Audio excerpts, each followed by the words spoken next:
नमस्कार। एक लंबा अरसा हो गया और कोई भी वीडियो हमने अपने ब्लॉग पे अपलोड नहीं की है। एक बहुत लंबे समय के बाद आज नवरात्रि के पहले दिन मन में एक बहुत अच्छा विचार आया कि क्यों ना वाल्मीकि कृत रामायण का पठन पाठन प्रारंभ किया जाए और हिंदी में वाल्मीकि कृत रामायण का पूरा अनुवाद आपके सामने पेश किया जाए, जिससे आप भी लाभ ले सकें और नवदुर्गा में पढ़ने का जो लाभ है वाल्मीकि कृत रामायण के बारे में, वो स्कंद पुराण में इसका बहुत अच्छा वृत्तांत आता है। और इस महीने में नवरात्रि में 9 दिन तक लगातार रामायण को पढ़ने से वैकुंठ धाम की प्राप्ति होती है। तो आइए हम सब मिलकर के इसका रसास्वादन करें। और आज हम कांड से स्टार्ट करते हैं। हम यहाँ संस्कृत श्लोक नहीं ले रहे हैं, हम केवल इसका अनुवाद ले रहे हैं, ठीक है ना। तो श्रीमद् वाल्मीकि रामायण बालकांड पहला सर्ग हम प्रारंभ करते हैं। उससे पहले भगवान श्री राम का एक बार आह्वान करते हैं। रामाय राम भद्राय रामचंद्राय वेदसे रघुनाथाय नाथाय सीताय पतये नमः। रामं रामानुजं सीतां भरतं भरतानुजं सुग्रीवं वायुसुनं च प्रणमामि पुनः पुनः। वेद वेद्ये परे पुंसी जाते दशरथात्मजे वेद प्राचेत सदासी साक्षात् रामायणात्मना। तो बालकांड पहला सर्ग। नारद जी का वाल्मीकि मुनि को संक्षेप से श्री रामचरित्र सुनाना। तपस्वी वाल्मीकि जी ने तपस्या और स्वाध्याय में लगे हुए विद्वानों में श्रेष्ठ मुनिवर नारद जी से पूछा, मुने, इस समय इस संसार में गुणवान वीरवान धर्मज्ञ उपकार मानने वाला सत्यवक्ता और दृढ़ प्रतिज्ञ कौन है? तो सदाचार से युक्त समस्त प्राणियों का हित साधक विद्वान सामर्थ्यशाली और एकमात्र प्रिय दर्शन पुरुष सुंदर पुरुष कौन है? मन पर अधिकार रखने वाला, क्रोध को जीतने वाला, कांतिमान और किसी की भी निंदा नहीं करने वाला कौन है? तथा संग्राम में कुपित होने पर किससे देवता भी डरते हैं? महर्षि, मैं यह सुनना चाहता हूँ, इसके लिए मुझे बड़ी उत्सुकता है और आप ऐसे पुरुष को जानने में समर्थ हैं। महर्षि वाल्मीकि के इस वचन को सुनकर तीनों लोकों का ज्ञान रखने वाले नारद जी ने उन्हें संबोधित करके कहा, अच्छा सुनिए। फिर प्रसन्नता पूर्वक बोले, मुने, आपने जिन बहुत से दुर्लभ गुणों का वर्णन किया है, उनसे युक्त पुरुष को मैं विचार करके कहता हूं, आप सुने। इक्ष्वाकु के वंश में उत्पन्न हुए एक ऐसे पुरुष हैं जो लोगों में राम नाम से विख्यात हैं।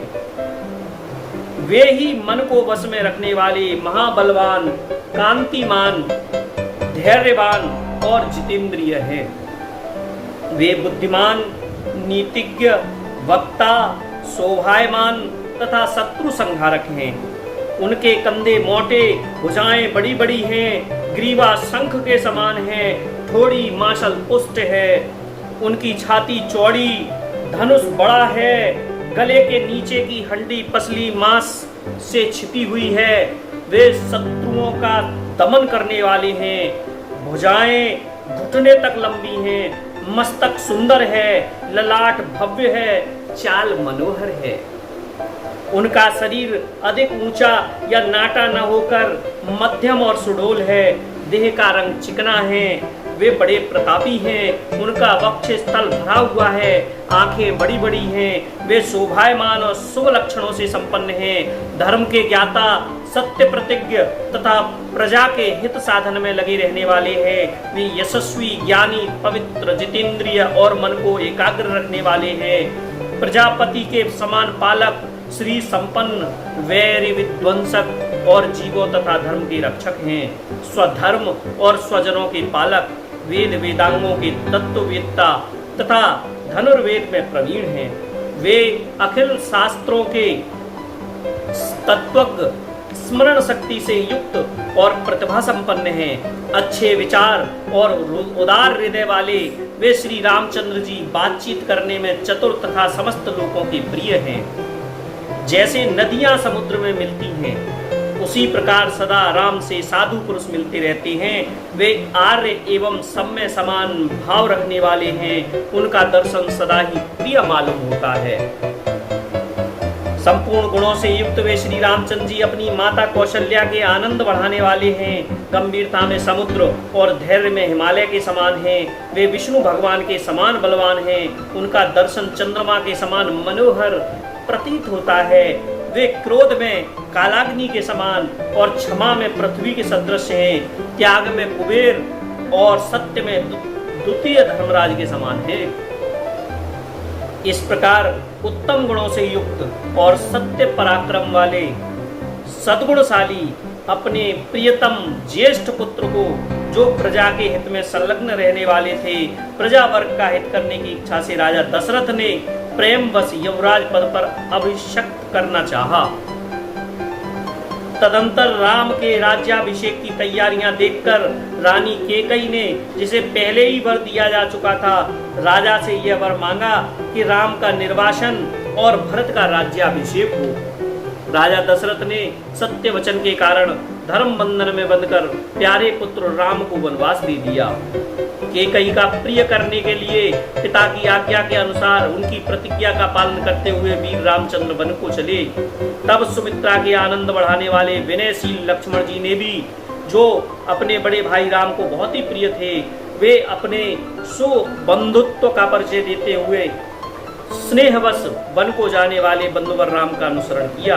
और उनके जनक के कुल में उत्पन्न सीता भी, जो अवतीर्ण हुई देव माया की भांति सुंदरी, समस्त शुभ लक्षणों से विभूषित स्त्रियों में उत्तम, राम के प्राणों के समान प्रियतमा पत्नी तथा सदा ही पति का हित चाहने वाली थी, श्री रामचंद्र जी के पीछे चली। जैसे चंद्रमा के पीछे रोहिणी चलती है, उस समय पिता दशरथ और पूर्ववासी मनुष्यों ने दूर तक उनका अनुसरण किया। फिर श्रृंगवेरपुर में गंगा तट पर अपने प्रिय निषाद राजगृह के साथ पहुंचकर धर्मात्मा श्री रामचंद्र जी ने सारथी को अयोध्या के लिए विदा कर दिया। निषाद राजगृह लक्ष्मण और सीता के साथ राम, ये चारों एक वन से दूसरे वन में गए। मार्ग में बहुत जलों वाली अनेक नदियों को पार करके भरद्वाज आश्रम पर पहुंचे और गुह को वहीं छोड़ भरद्वाज मुनि की आज्ञा से चित्रकूट पर्वत पर गए। वहां से वे तीनों देवता और गंधर्वों के समान वन में नाना प्रकार की लीलाएं करते हुए एक रमणीय पर्णकुटी बनाकर उसमें सानंद रहने लगे। राम के चित्रकूट चले जाने पर पुत्र शोक से पीड़ित राजा दशरथ उस समय पुत्र के लिए उनका नाम लेकर विलाप करते हुए स्वर्गवासी हो गए।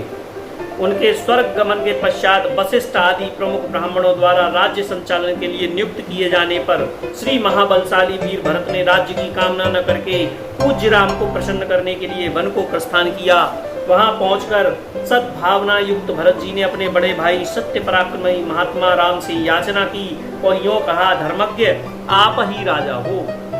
परंतु महान यशस्वी परम उदार प्रसन्न मुख महाबली राम ने भी पिता के आदेश का पालन करते हुए राज्य की अभिलाषा न की और उन भरताग्र ने राज्य के लिए न्यास रूप में अपनी खड़ायूं भरत को देकर उन्हें बार बार आग्रह करके लौटा दिया। तो अपनी अपूर्ण इच्छा को लेकर ही भरत ने श्री राम के चरणों का स्पर्श किया और राम के आगमन की प्रतीक्षा करते हुए वे नंदीग्राम में राज्य करने लगे। भरत जी के लौट जाने पर सत्य प्रतिज्ञ जितेंद्रिय श्रीमान राम ने वहां पर पुनः नागरिक जनों का आना जाना देखकर एकाग्र भाव से दंडकारण्य में प्रवेश किया। उस महान वन में पहुंचने पर कमल लोचन राम ने विराट नामक राक्षस को मारकर सरभंग, सुतीक्ष्ण, अगस्त मुनि तथा अगस्त के भ्राता का दर्शन किया। फिर अगस्त मुनि के कहने पर उन्होंने इंद्रधनुष, एक खड्ग और 2 तुणीर जिनमें बाण कभी नहीं घटते थे प्रसन्नतापूर्वक ग्रहण किए। एक दिन वन में वंचरों के साथ रहने वाले श्री राम के पास असुर तथा राक्षसों के वध के लिए निवेदन करने को वहां के सभी ऋषि आए। उस समय वन में श्री राम ने दंडकारण्यवासी अग्नि के समान तेजस्वी उन ऋषियों को राक्षसों के मारने का वचन दिया और संग्राम में उनके वध की प्रतिज्ञा की। वहां ही रहते हुए श्री राम ने इच्छा अनुसार रूप धारण करने वाली जन स्थान निवासिनी शूर्पणखा नाम की राक्षसी को लक्ष्मण के द्वारा उसकी नाक का काट कर कुरूप कर दिया। तब शूर्पणखा के कहने से चढ़ाई करने वाले सभी राक्षसों को और खरदूषण, त्रिशरा तथा उनके पृष्ठपोषक असुरों को राम ने युद्ध में मार डाला। उस वन में निवास करते हुए उन्होंने जन स्थानवासी 14,000 राक्षसों का वध किया।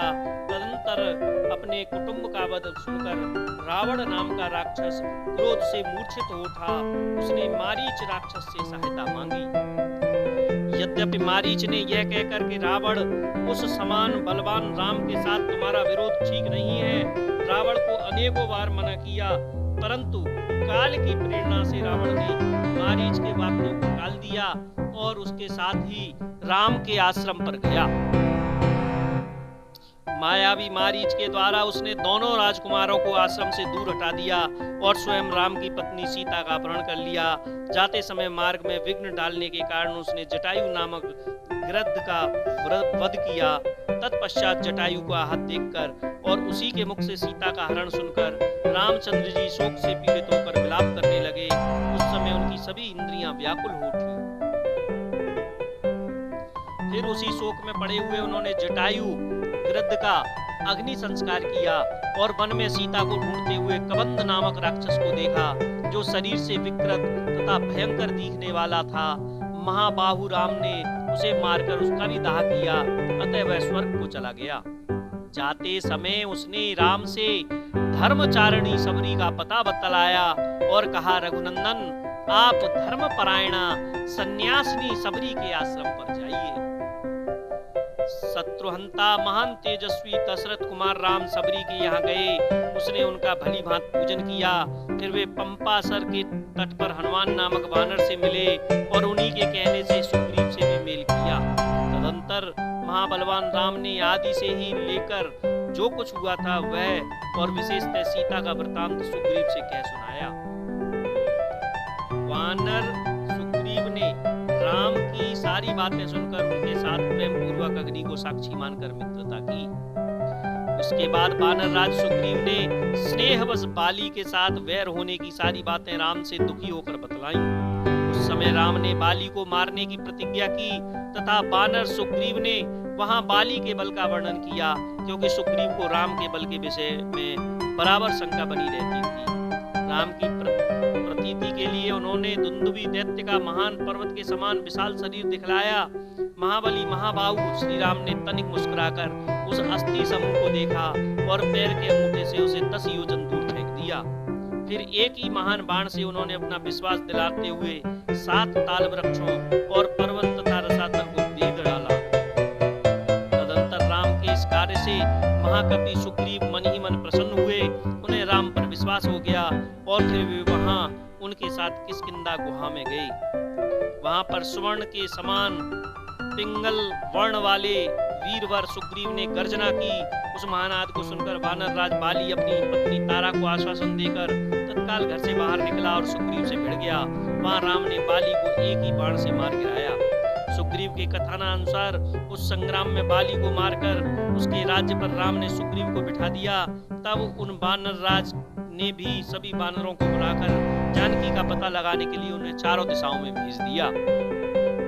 तत्पश्चात संपाति नामक कृत्य के कहने से बलवान हनुमान जी 100 योजन विस्तार वाले छार समुद्र को कूद कर लांग गए।